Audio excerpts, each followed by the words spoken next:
All right, welcome back, everyone. If you're a football fan, and let's be honest, who isn't these days, then you've definitely noticed Man City's, well, let's just say, unexpected dip in form. Unexpected is putting it mildly. Yeah, 5 defeats in a row. I mean, that's got to have even the most diehard City fans scratching their heads. Absolutely. And we're not just talking about any club here. This is Manchester City, a team that's been dominating for years. Exactly, and led by Pep Guardiola, one of, if not the best managers in the world. Yeah. So what's going on? What's really behind this slump? Well, we're going to try to get to the bottom of that today. We've got a couple of interesting articles to dive into, one from a football news site and another from BBC Sport, both taking a deep look at City's struggles. So are they just in a temporary funk, or is this a sign of bigger problems? Can they turn things around? That's what we're here to figure out. What's really striking is that this isn't just a blip, a couple of bad results. This is uncharted territory for a club of City's stature and for a manager like Guardiola. Right. We're talking about their worst losing streak since, get this, 2006. Wow, that's Ancient history in football terms, right? It really is. And, to put it in perspective, Guardiola has never had a streak this long in his entire managerial career. That's saying something. And just to rub salt in the wound, we have to mention that 4-0 drubbing at home by Tottenham. Ouch. Yeah, their worst home loss since 2003. Not exactly the kind of performance City fans are used to seeing, especially at the Etihad. Definitely not. It sent shockwaves through the football world. So how's Guardiola handling all of this? Well, in the BBC article, he's quoted as saying, and I quote, "We have to accept the reality and break it." So he's acknowledging the situation, but there's still that hint of defiance, like, we'll figure this out. Yeah, there's definitely a sense of, we're not panicking. He still seems to have faith in his players, and he's not hitting the panic button. But it's got to be frustrating, even for someone as experienced as Guardiola. Of course. He even admits in the article that after such a prolonged period of success, a dip in form was probably inevitable. But even he seems surprised by the extent of this slump. Yeah, it's more than just a dip, that's for sure. So, what's actually going wrong? The articles point to several factors, but the one that really jumped out at me was how teams are now targeting City with counterattacks. You're right, it's become a very noticeable shift. You see, Guardiola's teams are famous, or infamous, depending on who you ask, for their possession-based style, dictating the pace, controlling the game. But now it seems like they're getting caught out in transition more than ever before. And Tottenham really exposed that vulnerability, didn't they? Big time. Remember those lightning-fast breaks? Yeah. 4 of their 5 second-half chances came from those rapid counterattacks, leading to 2 of their goals. So what's changed? Why are cities suddenly so susceptible to being hit on the break? Well, it could be a number of things, right? Maybe there have been some personnel changes that have affected their defensive structure. Maybe some tactical tweaks that haven't quite worked out. Could be. Or maybe it's a combination of both. Whatever the reason, it's a weakness that opponents are now ruthlessly exploiting. And it's not just about those rapid transitions. Their overall defense just seems a bit, well, leaky this season. Leaky is a good word for it. Last season, they were conceding a measly 0.79 goals per game. This season, it's jumped to 1.25. That's a significant increase. And it's not just about the number of goals either. You're talking about expected goals conceded, right? Exactly, XGC for short. For those who aren't familiar with that metric. Basically, it tells us about the quality of chances a team is giving up. A high XGC means they're allowing opponents really dangerous opportunities, shots that are more likely to end up in the back of the net. Right. And guess what? City's XGC has gone up this season, which means, yeah, they're letting opponents get into much better scoring positions. So it's a double whammy, more goals conceded, and they're giving up better chances. Not a good combination. Now let's shift gears a bit and talk about a specific player. Rodri. The articles really highlight his importance to the City side, and his absence seems to be a major factor in their struggles. Absolutely. Rodri is that anchor in midfield, that shield in front of the defense, and the stats back it up. City wins a whopping 78% of their games when he's on the pitch, but that plummets to just 50% when he's out. Wow, 50%. Yeah, that's a massive drop-off. It really highlights just how crucial he is to their success. So is he irreplaceable in Guardiola's system? Or are we overstating his importance? Well, let's just say he's a vital piece of the puzzle. He breaks up opposition attacks, shields the defense, and helps launch those attacks from the back. It's a lot to ask of anyone to fill those shoes. It's like they lose both defensive solidity and a chunk of their attacking flow without him. Okay, next up, something I found really interesting. The age of the squad. Ah, yes, the aging squad dilemma. It's something all top teams have to face eventually. And it seems like City might be hitting that point. Over half of their Premier League minutes this season have come from players aged 29 or over. That's the highest in the league. So how's that actually affecting them on the pitch? Well, experience is invaluable, of course. But sometimes it comes at the expense of that youthful energy and dynamism. And if you look at some of the commentary, people are pointing to a possible lack of intensity, a lack of that relentless pressing that we've come to expect from City. So maybe that veteran core is starting to, I don't know, lose a step. It's possible. And at this level, the margins are so fine. Absolutely. Even a slight drop-off can make a big difference. Okay, let's bring in some cold, hard stats. This table really paints a picture of City's decline as the season has progressed. It does, doesn't it? First 14 matches, they were averaging a healthy 7.3 shots on target per game. But during this 5-game losing streak, that number has plummeted to 4.8. And on the flip side, The opposition's shots on target have actually increased. from 2.4 in those first 14 games to a whopping 6 shots on target per game during this slump. So the attack is misfiring. The defense is springing leaks. It's not looking good. So what does this all mean for City's chances this season? Can they turn things around? Can they salvage something from this mess? That's the million-dollar question. It's a real head-scratcher, isn't it? You've got Pep, a manager who's built this incredible dynasty at City, suddenly facing, well, I'd say maybe the biggest challenge of his career. It's got to be testing him, right? Like, where do you even begin to unravel something like this? So many things seem to be going wrong at once. If I were in Guardiola's shoes, the first thing I'd be focusing on is that leaky defense.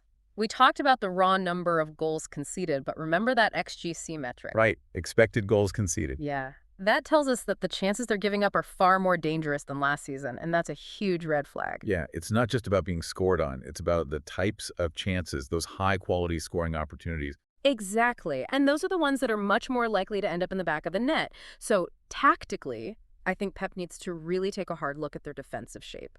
Are they overcommitting in their press? Are they leaving gaps in midfield when they push forward? Trying to find that balance, right, between maintaining their attacking flair and shoring up the defense. It's a tricky balance for sure. And then you've got the Rodri-shaped hole in midfield. He's so crucial to their system. And without him, those defensive vulnerabilities are even more exposed. So, big question. Do you think Pep should be looking for a Rodri replacement in the transfer market? Or can he make do with what he's got? Is there someone who can step up and fill that void effectively? Tough one. Bringing in a new player mid-season is always a gamble, especially trying to integrate them into a system as complex as Guardiola's. But sticking with the current options, well, that might not be enough to solve the problem. That's a real catch-22. Yeah. And then, of course, there's the age factor. Some of City's key players are, well, let's just say they're not getting any younger. Father time is undefeated. Exactly. So how much of a factor is that in their struggles? Well, experience is a valuable asset, no doubt about it, but it can come at a cost, right? Like loss of pace, maybe a step slower. Possibly. And you can't discount that youthful energy, that hunger. Some commentators are saying that maybe City have lost a bit of that intensity, that relentless pressing we've come to expect from them. Interesting. So it's not just physical. Maybe there's a mental aspect to it as well. Could be. Now let's shift gears a bit. This next point is less about tactics and more about psychology. This losing streak, it has to be taking a toll on the players mentally. Absolutely. They're not used to losing, let alone 5 in a row. So how does a manager, even someone as brilliant as Guardiola, how do they handle that? This is where his man management skills will be truly tested, right? He needs to remind them of their past successes, instill that belief again, and, create a positive atmosphere despite all this negativity swirling around. He's got to be part coach, part therapist right now. Yeah, exactly. And don't forget about managing expectations. The pressure is immense, both from the fans and the media. Everyone's expecting a quick turnaround, but it's rarely that simple. Especially with all the media scrutiny. I mean, it's relentless. Yeah. It's easy to get sucked into that vortex of negativity. Absolutely. And that's where Pep needs to step in, be that shield, protect his players from all that outside noise.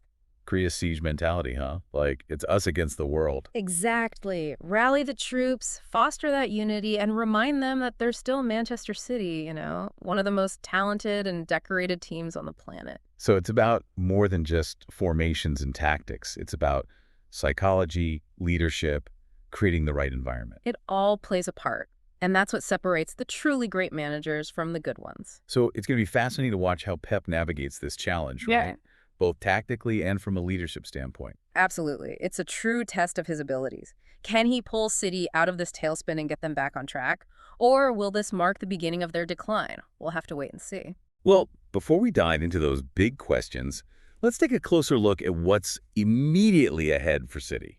What challenges are lurking just around the corner? Okay, so we've identified the problems, brainstormed some potential solutions, but now let's look ahead. What does the future hold for Manchester City?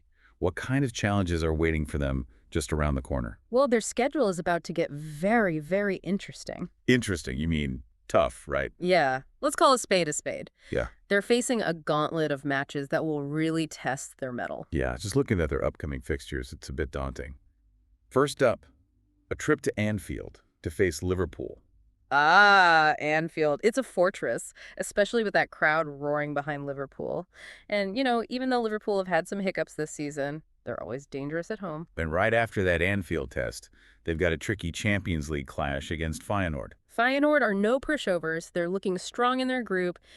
And then back to the Premier League. Oh boy, yeah. Chelsea at home, then a trip to the Emirates to face Arsenal. We're talking 6-pointers against direct rivals for the title. So every game from now on is crucial. They can't afford to drop any more points if they want to get back in the race. Okay, let's focus on that Liverpool match for a second. Yeah. What do you think we can expect to see tactically? What should we be watching for as fans? Well, I think Liverpool will try to press high up the pitch, force City into making those mistakes, those uncharacteristic errors we've seen lately. Disrupt their build-up play. Exactly. They'll want to prevent City from settling into that rhythm, that dominance we're used to seeing. So we're talking high intensity, high pressing from Liverpool, trying to rattle City and force them into those costly errors. Right. And they'll be looking to hit City on the break, exploit that vulnerability we talked about earlier. Which plays right into their hands, doesn't it? It does. So it'll be fascinating to see how Guardiola adjusts his tactics. Does he try to match Liverpool's intensity? Or will he try to slow the game down, control possession? It's a tough call. If they try to play their usual possession game, they risk those counterattacks. But if they sit back, absorb the pressure, they might be letting Liverpool dictate the tempo. It's a real tactical puzzle for Pep to solve. A chess match between two of the greatest minds in the game. Okay, so beyond the Liverpool match, what about the rest of their schedule? Can they navigate this really, really tough run of fixtures and turn their season around? It won't be easy. Chelsea and Arsenal are both very well organized, defensively sound. They can punish mistakes. So it's not just about getting a result against Liverpool. It's about finding that consistency, stringing together some wins, getting that momentum back. Rediscovering that swagger, that winning mentality that made them champions. They need to tighten up at the back, find a way to cope without Rodri, and, well, they've got to reignite that attacking spark, that firepower that made them so dangerous in previous seasons. It's a lot to ask. But if any team can pull it off, it's City. They've got the talent, the experience. And let's not forget, they've got Pep Guardiola at the helm. True, they've shown time and time again that they can overcome adversity. But this might be their biggest test yet. So we've come to the end of our deep dive. And I think it's safe to say that City's season is at a crossroads. The next few weeks will be absolutely crucial. Do they rise to the challenge, silence the doubters, or do they crumble under the pressure? Only time will tell. But, that's what makes football so compelling, right? It's a drama. The unpredictability, the twists and turns. Well, we're definitely strapped in for the ride, that's for sure. It's a fascinating chapter unfolding in the history of this club. Will they write a happy ending? Or will it be a tale of what might have been? We've analyzed the problems, explored potential solutions, and tried to peek into the future to see what might be in store for City. But the story is far from over. And that's the beauty of it. We'll keep watching, keep analyzing. Maybe we'll be back here in a few weeks celebrating their triumphant comeback. Or maybe we'll be dissecting their dramatic downfall. Either way, it's going to be a fascinating journey. Thanks for joining us on this deep dive, everyone. Until next time, keep those football brains buzzing.